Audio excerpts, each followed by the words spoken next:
పోసుకున్నాం and చికెన్లో కూడా కొన్ని వాటర్ పోసుకున్నాం. చూడండి సైమల్టేనియస్గా. నెక్స్ట్ కాసిన్ని టమాటాలు రెండిట్లో. నెక్స్ట్ ఉప్పు కారం మసాలాలు చేస్తున్నారు కదా. 80% అయిపోయింది.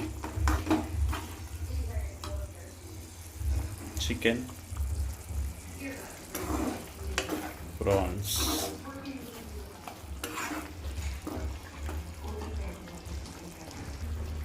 చూస్తున్నారు కదా. కొరియండర్ లాస్ట్లో చూస్తున్నారు కదా. ఇది చికెన్,